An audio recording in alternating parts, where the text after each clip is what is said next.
मेटत कठिन कुअंक भालके, भालके कुअंक मेटत। विधाता ने कपाल में जो लिखा है, विधाता के लेख को मिटा देने की शक्ति सद्गुरुदेव में। भगवान सर्व समर्थ तो है, तो भी भगवान प्रायः कर्मानुसार सते प्रश्न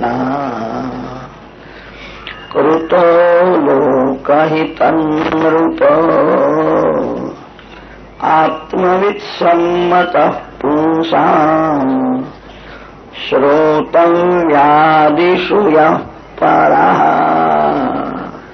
राजा के प्रधान दो प्रश्न है। मानव का कल्याण होवे ऐसा कोई सरल साधन बताओ।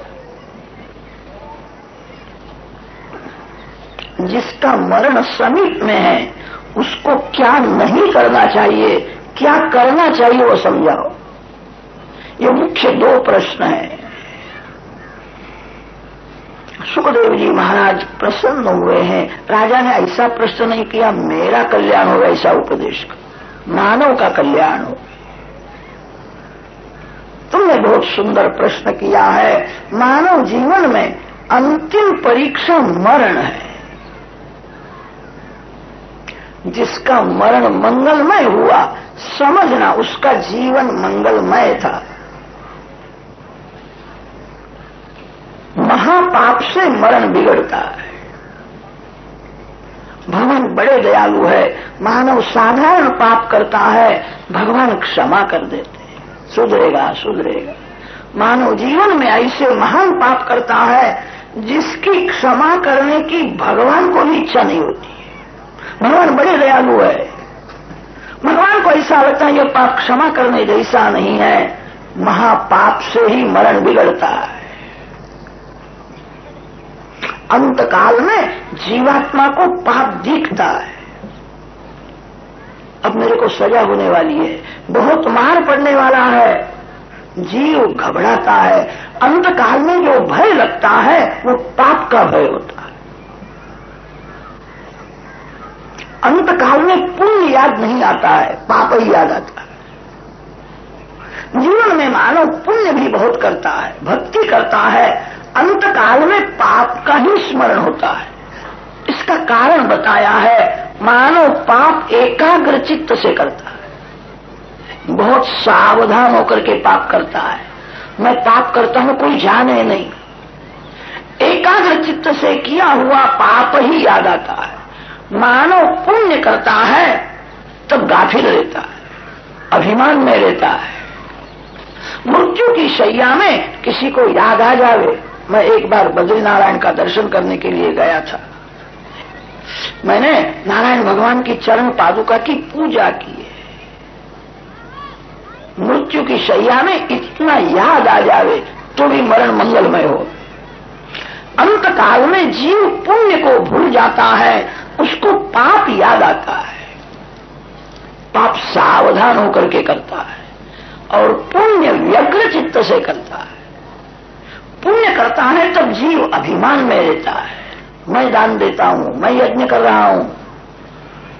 पाप में जीव बहुत सावधान रहता है। मैं पाप करता हूं कोई जाने नहीं, किसी को खबर पड़े नहीं। एकाग्र चित्त से किया हुआ पाप ही याद आता है।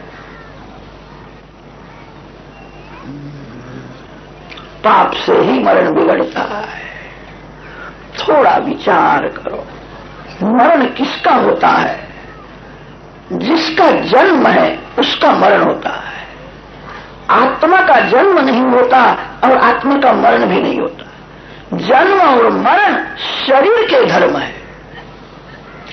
शरीर का जन्म होता है और शरीर ही मरता है। आत्मा का जन्म नहीं होता है। जीव भूत सनातन, जीव अविनाशी है, उसका जन्म नहीं विनाश नहीं होता है।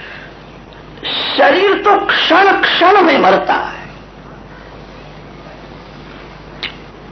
मरण सुधरे ऐसी इच्छा हो, प्रति क्षण को सुधारो। इस क्षण में शरीर जैसा रहता है दूसरे क्षण में वैसा नहीं रहता। शरीर के परमाणु बदलते रहते हैं। शरीर का मरण तो क्षण क्षण में होता है, आत्मा का मरण कभी नहीं होता। अंत काले च मामेव स्मरण मुक्त्वा कलेवरम, अंत काल में भगवान का स्मरण करता हुआ जो शरीर छोड़ता है भगवान के धाम में जाता है। कितने लोग तो ऐसा समझते हैं आज खाओ पियो और मजा करो, अंत काल में राम राम बोलेंगे तो विमान आवेगा, विमान में वैकुंठ में चले जाएंगे। आज से भक्ति करने की क्या जरूरत है? भगवान ने कहा है अंत काले च मामेव, अंत काल में जो मेरी भक्ति करता है, अंत काल में जो मेरा स्मरण करता है वो मेरे धाम में आता है। अंत काल का अर्थ है प्रतिक्षण से अंत काले, क्षण क्षण में शरीर का मरण होता है, प्रति क्षण को सुधारना है। प्रति क्षण में भक्ति करो। जो क्षण का दुरुपयोग करता है उसका मरण बिगड़ता है, जो कण का दुरुपयोग करता है वो दूसरे जन्म में दरिद्री भिखारी हो जाता है। एक कण का भी दुरुपयोग न होवे, थाली में पत्तल में जहां भी छोड़ना नहीं चाहिए। एक कण से अनेक जीवों की तृप्ति हो सकती है। कण का दुरुपयोग न करो, क्षण का दुरुपयोग न करो। क्षण और कण दोनों को जो संभालता है उसका जीवन सुधरता है, उसका मरण मंगलमय हो जाता है। मानव जीवन में बहुत सा समय निद्रा में जाता है, बहुत सा समय पैसा कमाने में जाता है, बहुत सा समय सुख भोगने में जाता है, बहुत सा समय बातें करने में जाता है, बहुत सा समय पुस्तक पढ़ने में जाता है। मानव शांति से बैठ करके भगवान की भक्ति करता ही नहीं है, काल गला दबा देता है, मरण बिगड़ता है। बातें न करो, बहुत पुस्तक पढ़ने की भी जरूरत नहीं है। जीवन में बहुत सा समय बातें करने में जाता है।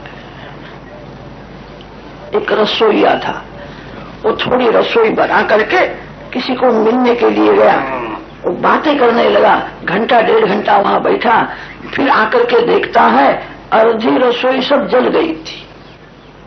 फिर उसको दुख हुआ, वो आध घंटे तक रोने के लिए बैठा, फिर तो सब जल गया। मानो क्या इसी ही दशा है।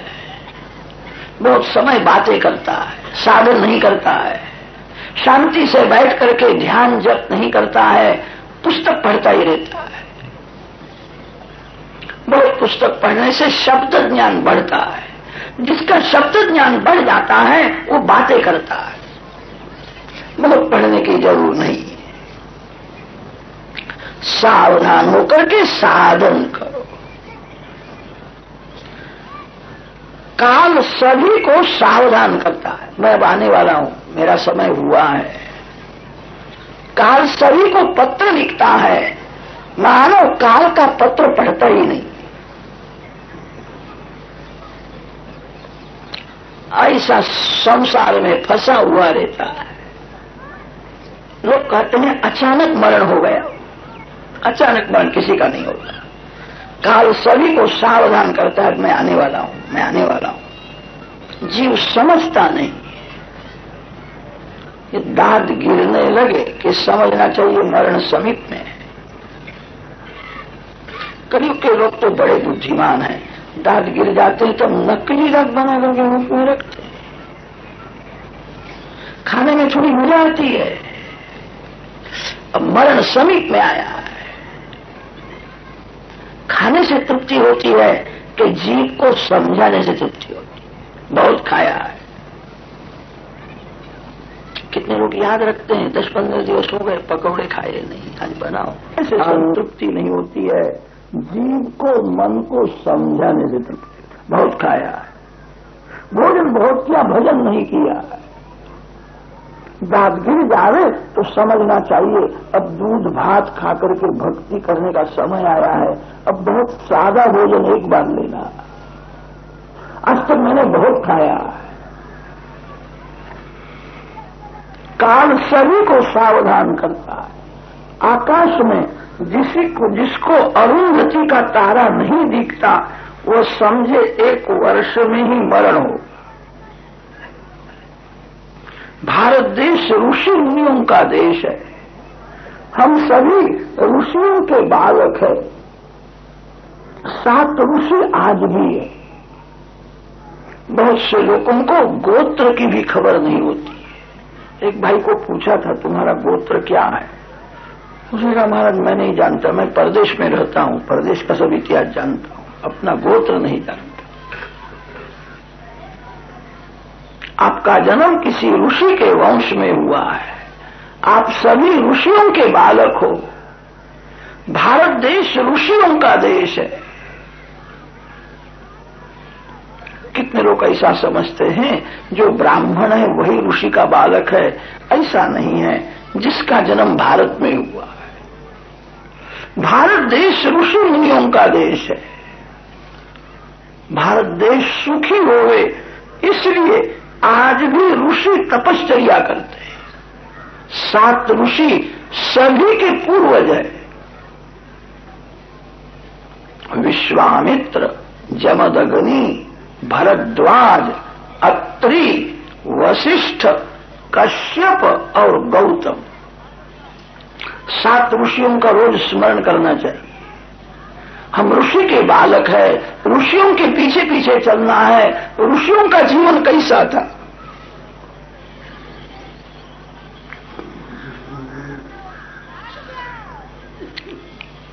रात्रि में आकाश में 7 ध्रुव दर्शन देते हैं। रात्रि में 8 बजे के बाद पूर्व दिशा में 7 ऋषियों का दर्शन होता है। ध्रुव मंडल की प्रदक्षिणा करते रात भर दर्शन देते हैं। सवेरे 4 बजे के बाद ऋषि स्नान करके संध्या गायत्री करने के लिए बैठते हैं, फिर दर्शन नहीं देते।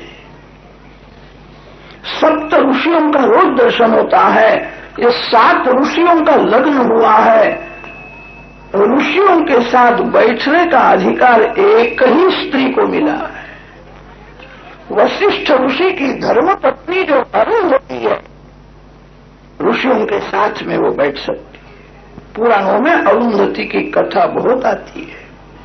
अरुंधति माता सभा में आती है तो बड़े बड़े ऋषि खड़े होकर के गदाधरम धारणया स्मरन्ति।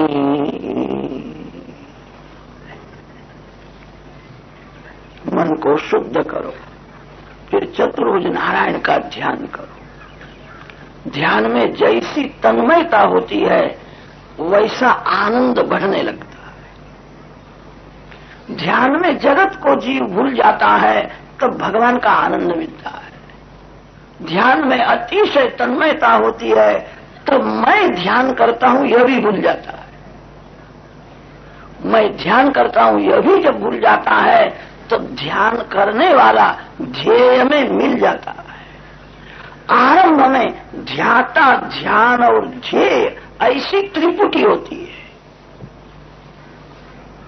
ध्यान में अतिशय तन्मयता होने पर ध्याता, ध्यान और ध्येय तीनों मिट करके एक हो जाते हैं।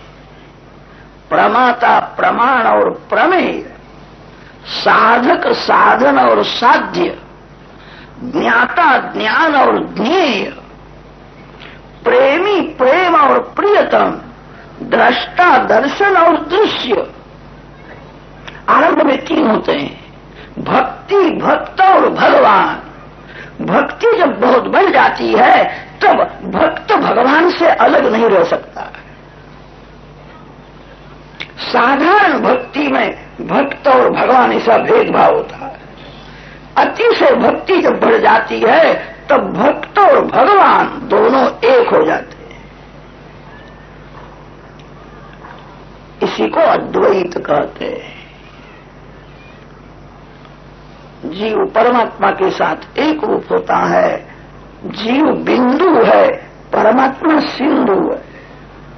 बिंदु सिंधु में मिल जावे फिर तो सिंधु भी बिंदु को अलग नहीं कर सकता है। परमात्मा समुद्र के समान विशाल व्यापक है अल्प शक्ति अल्प बुद्धि जीव बिंदु के समान है। बिंदु सिंधु में मिल जाता है।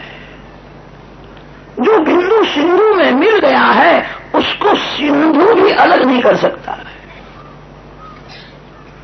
इसी को मुक्ति कहते हैं। ज्ञानी पुरुष परमात्मा के साथ एक रूप हो जाते हैं, उसका नाम कैवल्य मुक्ति है। भगवान श्री शंकराचार्य स्वामी के बाद जगत में वैष्णव आचार्य आए हैं। भगवान श्री रामानुजाचार्य स्वामी आए, भगवान श्री मध्वाचार्य जी आए हैं, वल्लभाचार्य जी महाराज आए हैं। वैष्णव आचार्यों ने अद्वैत तो माना है, द्वैत के साथ अद्वैत माना है। भागवत में खंडन नहीं है, भागवत में मंडन है। कभी खंडन करना नहीं चाहिए। खंडन करने से वेर होता है, खंडन करने से मन बिगड़ता है, खंडन करने से राग द्वेष उत्पन्न होते हैं। किसी का खंडन मत करो। भागवत में सभी सिद्धांत को तो उनका मंडन है। वेदांत का ज्ञान का सिद्धांत मिलता है और वैष्णवाचार्यों का जो भक्ति सिद्धांत है वह भी मिलता है। वैष्णवाचार्यों ने अद्वैत तो माना है, कोई विशिष्टाद्वैत मानते हैं, कोई शुद्धाद्वैत मानते हैं, कोई द्वैताद्वैत मानते हैं। अद्वैत तो मानते हैं, द्वैत के साथ अद्वैत मानते हैं। वैष्णवाचार्यों ने यह सिद्धांत समझाने के लिए एक दृष्टांत बहुत सुंदर दिया। जल में डूबा हुआ जो मीन है उसको गर्मी का त्रास जरा भी नहीं होता। जो जल में डूबा हुआ है उसको बहुत ठंडक है।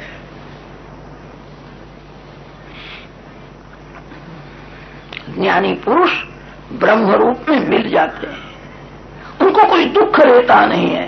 दुखेन अत्यंतम विमुक्तश्चरति। दुख की निवृत्ति तो होती है, आनंद की अनुभूति भक्ति से होती है। जो मीन जल में डूबा हुआ है उसको गर्मी का त्रास तो नहीं है, उसको जल पीने की इच्छा होवे तो जल में डूबा हुआ मीन पानी नहीं पी सकता है।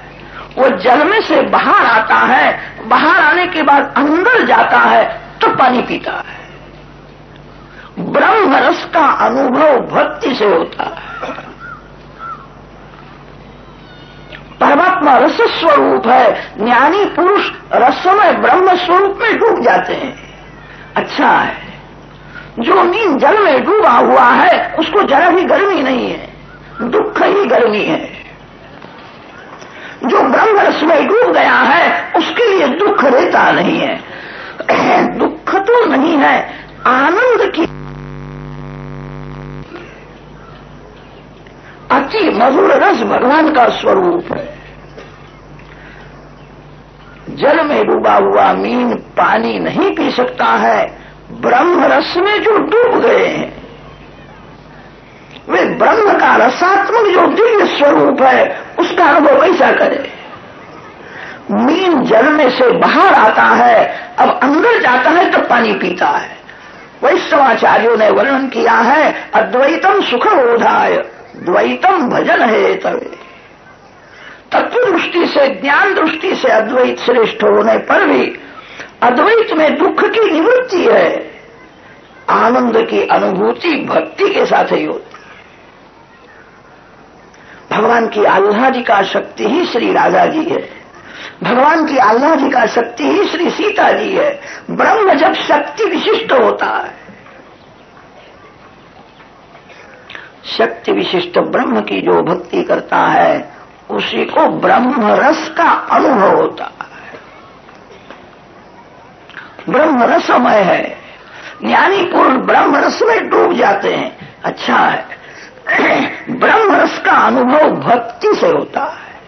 भक्त भगवान से प्रेम से एक रूप होते हैं, एक होने पर भी अलग रहते हैं। वेदांत के ग्रंथों में ज्ञान से अद्वैत सिद्ध किया है और वैष्णव शास्त्र में प्रेम से अद्वैत सिद्ध किया है।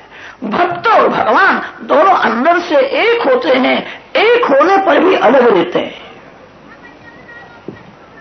भक्त्यर्थम कल्पितम द्वैतम अद्वैतादपि सुंदरम। भगवान के साथ एक होना नहीं है। नैकात्मतां में स्पृहयन्ति केचित् मत्पाद सेवाभिरता मदीया। पूर्ण अद्वैत में भक्ति का आनंद, सेवा का आनंद नहीं मिलता है। प्रेम से तो भक्त भगवान के साथ एक रूप ही होते हैं, एक होने पर भी अलग रहते हैं। मैं भगवान का दास हूं, भगवान मेरे मालिक है। भगवान के धाम में जाना है, नित्य सेवा में जाना है। बहुत से संत ऐसे होते हैं, उनके मन में ऐसा भाव हो जाता है किसी स्त्री के साथ खेलना नहीं है, किसी पुरुष के साथ खेलना नहीं है, संसार में सार नहीं है, भगवान के साथ खेलना है। ऐसे ज्ञानी भक्त गोलोक धाम में जाते हैं, भगवान की नित्य लीला में जाते हैं, भगवान के साथ खेलते हैं। वेदों में गोलोक धाम का, वैकुंठ धाम का वर्णन आता है। तत्व गावो भूरि संगा अयासः अत्राह तदुरुगायस्य विष्णोः परमं पदम अभियाति भूरि। जहां काम को कभी प्रवेश ही मिलता नहीं, जहां कभी काल आता ही नहीं है, जाते हैं। भगवान के भक्तों को जो मुक्ति मिलती है उसका नाम भागवती मुक्ति। ज्ञानी पुरुष परमात्मा के साथ एकरूप हो जाते हैं, उसको कैवल्य मुक्ति कहते हैं।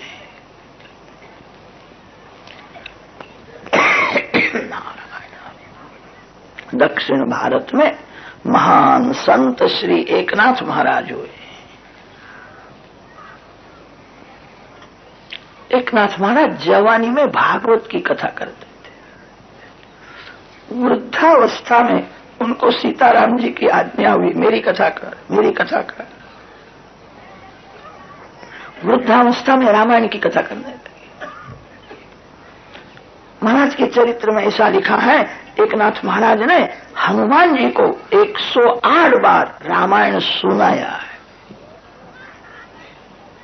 हनुमान जी की ऐसी कृपा हो गई, एकनाथ महाराज आंख बंद करके बैठते हैं, राम जी की एक एक लीला का प्रत्यक्ष दर्शन होता है। जैसा दर्शन होता है वैसा बोलते हैं। एकनाथ महाराज ने भावार्थ रामायण लिखा है। एकनाथ महाराज का रामायण बहुत दिव्य है, मराठी भाषा में है। यह सिद्धांत समझाने के लिए एक दृष्टांत बहुत सुंदर दिया। सीता जी लंका में रामचंद्र जी का ध्यान करती है, राम नाम का जप करती है। ध्यान संयोग में नहीं होता है, ध्यान वियोग में होता है। श्री सीता जी को रामचंद्र जी का जब वियोग हुआ है, राम वियोग में सीता जी लंका में रामचंद्र जी का ध्यान और राम नाम का जप करती हुई ऐसी तन्मय हो जाती है, सीता जी को याद ही नहीं आता है रावण मेरे को यहां ले आया है। रावण को भूल गई है, लंका को भूल गई है, चारे बाजू में राक्षसी बैठी है, सीता जी को कुछ दिखता ही नहीं है, राम दिखते हैं।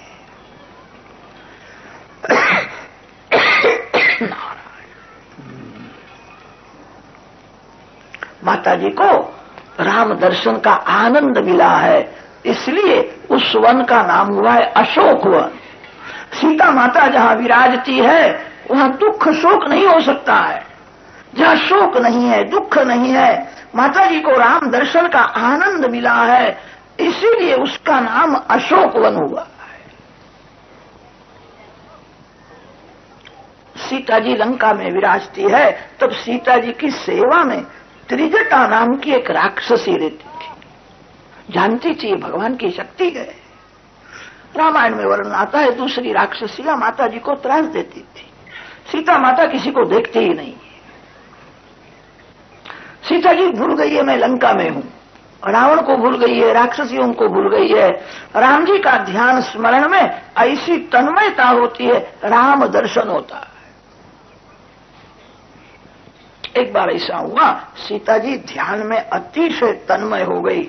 आज तक माता जी को राम का दर्शन बाहर होता था, आज तन्मयता में राम का दर्शन आत्मस्वरूप में हुआ है। सभी में राम है तो मेरे अंदर कौन है? मेरे अंदर भी राम है। आज तक माता जी को बाहर राम दर्शन होता था, आज ध्यान में ऐसी तन्मयता हो गई, आत्म स्वरूप में राम का दर्शन हुआ। सीता जी भूल गई राम मेरे पति है, राम के साथ मेरा लग्न हुआ है, सब भूल गई। बाहर राम और अंदर भी राम है, समाधि लगी है। 3-4 घंटे तक माता जी समाधि में थी, समाधि में से जागती है। आज माता जी को ठीक लगता नहीं, त्रिजटा सेवा में आई है। त्रिजटा पूछती क्या होता है, आज उदास क्यों लगती, मैं क्या सेवा करूं। सीता जी ने कहा एक बार मैं कथा सुनने के लिए गई थी, मैंने कथा में ऐसा सुना है, भंवरा एक कीड़े को अपने घर में रखता है, मारता नहीं काटता है, बार बार काटता है। वो कीड़ा भंवरे का सतत ध्यान करता, आवेगा मेरे को काटेगा, आवेगा मेरे को काटेगा। वो कीड़ा सतत भंवरे का ध्यान करते हुए तन्मय हो जाता है। 6 महीने के बाद वो कीड़ा ही भंवरा हो जाता है। कीड़ा मरने के बाद भंवरा नहीं होता है, उसी जन्म में भंवरे के घर में रहता है, सतत भंवरे का ही ध्यान करता है। इसको संस्कृत भाषा में कीट भ्रमर न्याय कहते हैं। मैंने ऐसा कथा में सुना है, कीड़ा भंवरे का ध्यान करता हुआ कीड़ा ही भंवरा हो जाता है। राम वियोग में सतत में राम जी का ध्यान करती है। आज तक बाहर राम का दर्शन करती थी, आज ध्यान में ऐसी तन्मयता हो गई, मैं भूल गई राम मेरे पति है, मैं राम जी की पत्नी हूं, राम जी के साथ मेरा लग्न हुआ है, मैं जनक राजा की कन्या हूं, सब कुछ भूल गई। आत्म स्वरूप में राम का दर्शन हुआ, ऐसी तन्मयता हो गई। मेरे को दुख ये होता है, कीड़ा भंवरे का ध्यान करता हुआ भंवरा हो जाता है। सतत राम वियोग में राम जी का ध्यान करती हुई कदाच मैं सीता मिट करके राम हो जाऊं तो। सीता ने कहा माता जी ये तो बहुत अच्छा है, आप राम हो जाओ तो कभी रोने का प्रसंग आएगा ही नहीं, आप ही रावण को मार डालो, आप राम हो जाओ। सीता जी ने कहा तेरे को राम होना अच्छा लगता होगा, मैं तेरे को सत्य कहती हूँ, राम जी के चरण गोद में लेकर के मैं धीरे धीरे सेवा करती थी, भगवान की मेरे ऊपर नजर पड़ती थी। राम सेवा में मेरे को जो आनंद मिला, ऐसा आनंद राम होने में भी नहीं। भगवान के भक्त भगवान के रसात्मक स्वरूप का अनुभव करते हैं, ज्ञानी संत ब्रह्म रस में डूब जाते हैं। भक्ति से रस में परमात्मा की अनुभूति होती है। राम सेवा में आनंद है, राम होने की मेरे को इच्छा नहीं होती है। राम सेवा में जो आनंद मिला है ऐसा आनंद राम होने में भी नहीं। शक्कर को खबर नहीं है मेरे में मिठास कैसी है। ब्रह्म रस का अनुभव तो भक्त करते हैं। मैं राम हो जाऊं तो मेरे राम की सेवा कौन करेगा? सेवा में ही आनंद है। मेरे राम किसी स्त्री को स्पर्श नहीं करते, राम जी का नियम है। स्पर्श तो क्या, आंख ऊंची करके किसी के सामने देखते भी नहीं। मेरे रामचंद्र जी का एक पत्नी व्रत है, एक पत्नी व्रत रहा राजन सुचरित शुचि स्वधर्मम ग्रहणेयम शिक्षयन स्वयं आचरण। राम वियोग में राम जी का ध्यान करती हुई मैं कदाच सीता मिट करके राम हो जाऊं तो मेरे राम की सेवा कौन करेगा? सीता राम की जोड़ी जगत में रहेगी नहीं। मेरे को राम होना नहीं है, राम सेवा करना है। राम सेवा में ही आनंद है। मेरे को यही भय लगता है कदाच मैं राम हो जाऊं तो हम दोनों राम हो जावे तो कौन सेवा करे? मेरे को राम होना नहीं है, राम सेवा में ही आनंद है। मेरे को यही दुख होता है योग में सतत ध्यान करती हुई मैं राम हो जाऊं तो सीता राम की जोड़ी जगत में नहीं रहे, कौन सेवा करेगा? त्रिजटा ने कहा, माता जी आप चिंता न करो, आप राम जी का ध्यान करती हुए सीता मिट करके राम हो जाओ। तो राम सीता जी का ध्यान करते हुए सीता जी बन आ जाए। सीता राम की जोड़ी तो जगत में कायम रहने वाली है। सीता राम अविनाशी। ज्ञानी पुरुष ब्रह्मचिंतन करते हुए ब्रह्मरूप हो जाते हैं। सीता जी राम जी का ध्यान करती हुई रामरूप हो जावे। ज्ञानी पुरुषों की कैवल्य मुक्ति है। भगवान अपने भक्तों के साथ खेलते हैं। कभी कभी भगवान अपने भक्तों की सेवा भी करते हैं। भगवान को भक्तों के साथ खेलने में आनंद आता है। वैष्णवों को जो भागवती मुक्ति मिलती है, भागवती मुक्ति में प्रेम से तो भक्त भगवान के साथ एक रूप ही होते हैं, एक होने पर भी अलग रहते हैं। मैं भगवान का दास हूं, भगवान मेरे मालिक है। दास्य भाव से सेवा करते हैं, सख्य भाव से, माधुर्य भाव से सेवा करते हैं। भगवान के धाम में जाते हैं जहां केवल आनंद ही आनंद है।